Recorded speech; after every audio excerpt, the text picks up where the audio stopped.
And we should be live anytime now. Ladies and gentlemen, thank you for joining the talkback after the monkey's paw. If you have any questions or comments for the cast, please feel free to add them into the comments underneath this stream. Just be aware that there's 30 seconds to a minute lag, so it may take a second for us to see the comment, but we will see them and we will respond to everything that we can. And again, thank you for joining the talkback. And now I'll turn it over to Allie if you have any questions or comments to start off the talkback. Okay, let me think real fast because I knew that I was gonna have to end up asking a question. I still didn't really prepare. So thank you for showing up if you're here at the talkback. Hello. I guess my question would be speculating what was the wishes that Sergeant Smith, what do you guys think Sergeant Smith asked for that made him, he lost an arm, he obviously lost a lot. So, in my mind, both playing it and then back when I was adapting it, one of his wishes was clearly to get out of the army or to get out of whatever situation he was in. And that's my thinking, is that's what cost him his arm. And then among his other wishes were his other wishes cost him his livelihood and his family. And so he's just sitting there hanging on by a thread. I would have to agree with that. I mean, I think everybody wants to, when maybe in a situation that you don't want to be in, what's your first automatic wish? I wish I was someplace else, or whatever the case was, or I wish that you're with friends, family, someplace, wherever it is that you felt your safety place. So I could see where Carl went with that adaptation of it.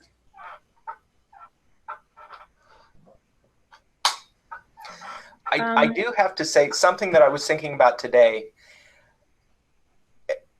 I almost wrote him to be kind of too happy and too jovial in the beginning parts of the scene, because he comes in and he tells them this story that's really very, very dark and is almost an I dare you to take this thing. And so it was weird to me while I was thinking about it that he should, when he comes in, he really should, he's saying it's bleak, he's had a bad day, he should be in a bad mood. Mm-hmm. Yeah. And then I also want to question, because this is something I noticed having to play it, how drunk was this guy when he left the bar? Because it was 2 miles in the rain and he's still drunk when he gets there. I mean, I'm questioning, did his car actually break down or did the bar just take his keys? I never thought of that, In some ways, Carl, it reminds me of, I think all of us have seen the movie Jaws. Yep. And when the old guy is they're all 3 of them are just drunk telling their stories. Mm-hmm. And all of a sudden things take a turn for the seriousness when the old guy from the military talks about the story of the USS Indianapolis. Mm-hmm. And then all of a sudden everybody's like, oh my gosh, and that kind of, I think, took the story off on its own. Yeah. So Megan, I think I saw you say something. I was talking to my son. Oh, okay. We've had some comments come in. First from Lilibeth Sokolowski. Everyone did an amazing job. I especially loved Megan's acting towards the end. It was so good. Thank you. Lil, I'm glad you enjoyed it. From Jan Boehner. We're Chromecasting to our TV. You look great in HD. Sweet. Wonderful show, guys. Why did you choose to update the time period? I chose to update the time period because I wanted it to feel like something that could happen today. I wanted it to have that very visceral connection to now. Even the story of how Michael dies is when I was a kid. Now, this was 40 years ago, but one of my uncles actually worked at a local foundry and he took that job the weekend going in to clean the forges for extra money. So that's where I even got that idea from something that was real. I know they don't necessarily run foundries. Well, they don't run foundries off of gas anymore, but that was the idea at the time. Let's see. Another comment from Lilibeth. If you end up still doing quarantine theater in the wintertime, do you think you'll do some Christmas-themed theater? Anyone in particular, if so? We're talking about some things. Dickens comes to mind at Christmas. No promises on anything, but we're talking about things. Let's see. So we have a question from Liberty Center Association for the Arts. It's actually from Amber, who is sitting behind me right now. And then the same question worded differently from Lil again. What grade did everyone read this story in? Lil read it when she was in the 7th grade. And Amber asked if we were familiar with it before we started this. Anybody? I was kind of familiar with it, but at the same time, it kind of like I actually went over my mind. Go ahead, Allie. I read this back, so it's been a while, but I just remember out of all things I read in middle school, like that's one of the things that stuck in my head, obviously because it's dark, and I just no, I really liked it, and I remembered watching like the old like movie that they had made, and I remembered so many different things about it. And so whenever Carl sent me the script, I was like, yep, this is it. I saw the entire thing. I was like, yes, let's do this. Let's get dark. Halloween, kind of thing. So it was a very good selection. I'll put this gently. Carl and I have been a while since we've been in the 7th grade, but just a minute. But just a second. But I know that you and I are about the same age, and I read it in the 7th grade. And when you cast me in this role, I was really excited because I remember reading it for the first time back then. And then I read it several times throughout high school into college around Halloween. It was right up there with Edgar Allan Poe's Raven. I would always read the two together. I don't know why. I always did, though. And it just was really enjoyable. And then the really more enjoyable part for me is, even though it has been since the 90s, when 7th grade was for me, Mrs. Solomon, my 7th grade teacher, said, yeah, I was your teacher that gave you that book. In fact, she commented that on Facebook. I thought was great. So Mrs. Solomon, if you are watching, I hope you enjoyed the show. So point in fact, Doug, I am older than you are because it was the 80s when I was in the 7th grade. Just barely. Just barely. But it was the 80s. And yeah, it was probably about 7th grade when I read it too. So. And if I can, I know that we're not supposed to, do this and things like this, but this is tea. Oh. So I just sitting here enjoying my. I think my parents are watching. I don't know. Okay, so some more comments from David Bartolozzi. You all did an awesome job. You were great, Megan. Yes, you were great, Megan, and thank you, David. Love you, Dave. We have a comment from Megan Drianis. Woo! Woo! Okay, because I was going to ask, because you were texting during the show, and I'm like, I don't know how that's working. Yeah. Or you were commenting on the live stream during the stream. Yeah, he has my old phone, and he was watching it in the living room. Okay. He wants to Megan know Simon, awesome job, guys. I was not familiar with this piece, but I really enjoyed it. Thank you, Megan. From Jan Boehner again. I used to teach the story 20 to 25 years ago. When we got a more modern literature anthology, I still read it to the kids on Halloween. It's a great Halloween story, really is. Ben would like to know if you're going to answer his question that he wrote on there as me. Oh, did Sergeant make a wish? Yes, Sergeant Smith made all 3 of his wishes.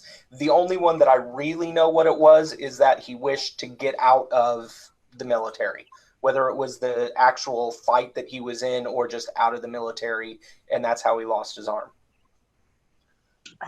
The way it's written in the script is he's actually supposed to be missing the arm.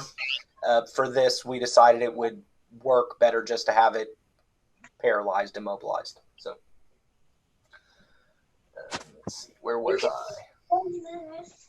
I? This is from Diane Sokolowski.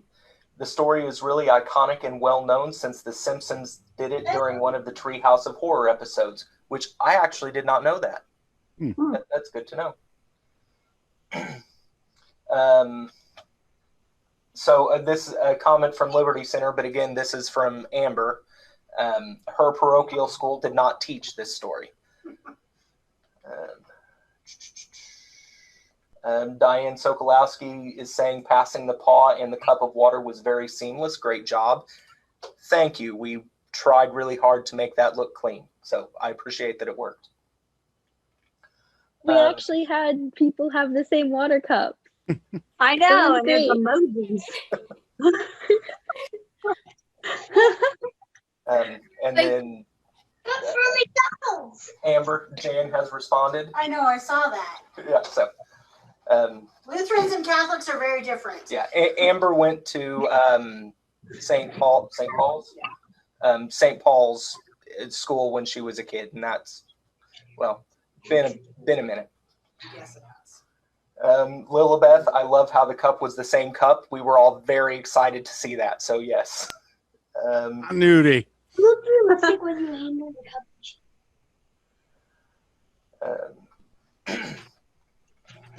So the question was asked, why did I choose to modernize it? Let me ask you, as the cast of the show, did it work modernizing it, or was it too much of a stretch to make it fit? Well, I've never read the original, but I like this version. Okay. I thought that was good. I think that the modernization of it, especially at the beginning, talking about Facebook, talking about just all kinds of things at the beginning. I think that brings it more to the next generation, if you will. Like we talked about, what is the end game other than Candy Crush now? And thankfully we have people like Savannah and Gabe and Allie that can tell us that, because we're still playing Candy Crush here at this house. Yeah, I did this adaptation in 2013, 2014, somewhere around there. Oh, I'm getting very shadowy. And I wasn't sure if Candy Crush was still enough of a thing to be the reference. I know Among Us is apparently huge right now, but that, to me, that's a little too dark for the start of the show. We want it to be something brighter like Candy Crush. So it wasn't like it was Angry Birds. True. Jan Boehner's commented, great use of sound effects. It really added to the show. Thank you. We were working on that up till the last second to get our volumes right and the tempo right. Lilibeth Sokolowski has commented, Candy Crush is an iconic game. So I chose well when I added it to the script. Should I ask her how many levels she went up while she was watching the show? I know. I think Gabe, I don't know if he's in the background or if he dropped off here just a little bit ago, but he's he lost his camera. Okay. He actually added it to his name. But so Gabe, are you still there on, do you still have your mic? I'm still here. I just thought I would say, and I believe this is the first time, Carl, that I actually got to act with Gabe, even though it's not on an actual stage. I thought it was fun to do that. So, you know, it was enjoyable. And I know that after this, the great thing about the Liberty Center is you guys always work well with all the schools. I mean, I know that you guys do some great things, and they even have a school production that's coming up, and hopefully we'll knock on wood, they'll be able to get it done. So I'll let him talk about that though. That's Gabe, that's a curious incident, isn't it? Yeah. We're doing that sometime in November, so. Okay. A Curious Incident of the Dog in the Nighttime. It's a really good show. It's based on a book, and then they turned it into a stage play in Britain. They moved it to New York. It's a fantastic show. It really is. A few more comments. This is from Charlotte Simon. Megan, how did you learn to fake cry? No. Well, I just think of sad things before, like even before the show, it's just like, think sad. And then like, as it was going on, I think this time it was like the most that I got into it, because I was thinking, what if this was my son? And he's sitting out in the living room, you know, and I'm like, oh no, what if he died? And then it all just came to me, and I was like, I'm gonna really cry now. I think you did a good job with it, Megan. So Thank you. You did great. You do so well with so many different parts after seeing you last year in the Christmas show the Liberty Center did, and that was like a 3-person cast. Seeing you from the laughter, the crying, the whole 9 yards. I'm versatile. Yes, you are. Yeah. Another comment from Lilibeth. Good increase in volume. Dad, I could hear you from upstairs. Oh, sweet. That's projecting. Learning. So some comments that I always ask near the end of our live streams. What are some shows that either our cast or our commenters would like us to try and do? Lilbeth mentioned about doing like a Christmas show. So I think it could be cool if we could get Sedalia Christmas, the script. I don't know if that would be copywriting, but I would have to look into it. I'm not sure. Mm-hmm. But I think that would be cool. That'd be a fun throwback. I think didn't Becky Imhauser do that one? Mm-hmm. Yeah. I believe so, yeah. I don't, but it was before I got really heavily involved, and so I don't know the arrangements with producing that one. Gabe just put into the text stream cats, and like before, no. No. Oh. And Old Possum's Book of Practical Cats is still in copyright, so you can't even do your own adaptation. Sorry. How about we can't do a Cat's Christmas? Again, Old Possum's Book of Practical Cats is still in copyright. Yeah, Amber says she'll get right on that. Oh, okay, thank you. Thank you. Lilibeth commented something related to Charlie Brown, maybe. We've talked about it. There are some interesting Peanuts pieces out there, so maybe. From Brad Henderson, great job, everyone. Glad to see Liberty Center remaining active all year. How about a series or a night of various monologues? That is an interesting idea, Brad. I started to be involved with something a number of years ago that was kind of a night of great speeches. And so the idea was to look at famous speeches throughout history and to produce them, kind of just a history piece, but turn it into theater. And the idea has stuck with me. And so, yeah, that might be something worth looking at, especially in this Zoom format, because that's kind of a one-person thing. It's a good idea.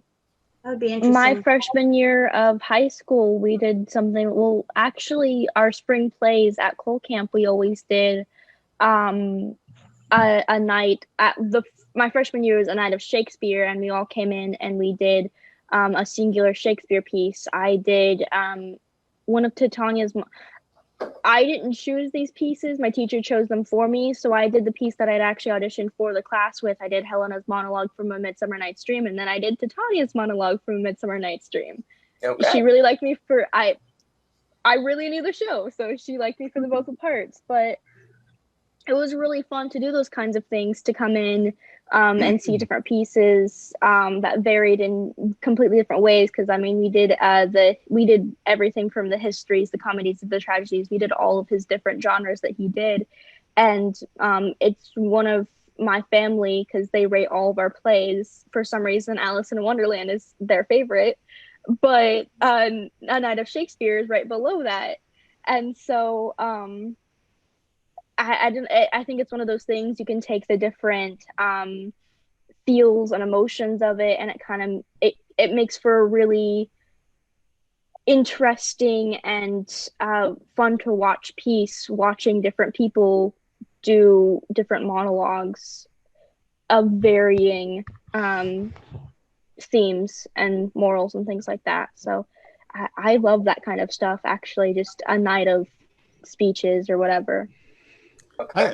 I like that idea. I also think it'd be interesting because of an idea, and you know, I don't know if it'd be possible. I know on Zoom you can only do so much, but I think an improv themed Christmas show would be kind of interesting too. You know, something you could do like a couple weeks in advance of it. Might be a little hard, but we have done some improv over Zoom. The group kind of got busy, and then just rehearsing and doing it over Zoom is challenging. Yeah. But it might be time to get the band back together. I don't know. I'll reach out and see if anyone's interested. I'm interested. That was fun. I know Savannah would be interested. Diane Sokolowski has commented, I really enjoyed the quarantine theater with improv. Improv for Christmas could be great. I can see Doug really getting angry at Christmas lights being tangled up. Dang it, don't mess with my Christmas lights. She made that comment before she heard us talking about it. So. Oh, nice. And I have no cell phone around me. I'm in the basement. If you don't see me for a few days, somebody get me. No. I'd get casseroles if you're dead. You know what? If that ever happens, I want casseroles at my funeral. I'm just saying. And you can have them, Megan. I don't care about the casseroles. You know, in all seriousness, getting back to, some great Christmas stories. There's a story I loved as I got through college, and it was it came upon a midnight clear.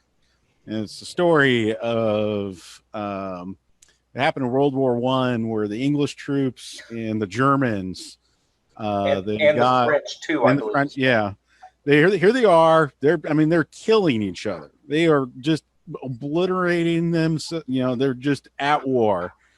And then on December 24th, they ceased fire and all got together in the middle of it with just a Christmas gathering. And I know that there's some adaptations out there. I know that NPR and PBS did a couple years ago, but I don't know what the copyright is on that. But that was one heck of a story that I truly think needs to be shared more, but that's just me. I saw an opera of that a few years ago. The Christmas Truce, I think it's called. Yeah. There's several different titles to it, I think, but no, that really is a good story. Yeah. Well, everyone, we have been chatting for about 25 minutes, which I think is probably long enough because we're approaching the length of the original show at this point. Right? Nice. Read the book, everybody. Read the book. Yes. I'm going to go get the book now. So before we sign off, I would like to reiterate we have Antigone coming up. It performs on November 21st. Chelsea Turner is directing that one. It's an adaptation, and I don't remember his name, but it's a fairly new adaptation. And if you're interested in that, please contact my address, carl@peerbolt.com, or contact the Liberty Center. And then we have recently started a reading group. And if anyone's interested in joining us to finish reading, we got 3 acts through Taming of the Shrew in our opening week. And if anyone's interested in coming in to help finish that out, please let me know and I'll add you to that list as well. Thank you, everyone, for being part of this. Allie, thank you for directing this. It is always a pleasure. Good job, Allie. Yay. Thank you. It was fun. It was easy because you guys were acting and I didn't act. And you guys are good actors. Well, you are a great director. Thank you. I did my best. Ladies and gentlemen, thank you for watching. Thank you for sticking it out with us through the whole chat. And we will see you next time. Everyone, have a great evening.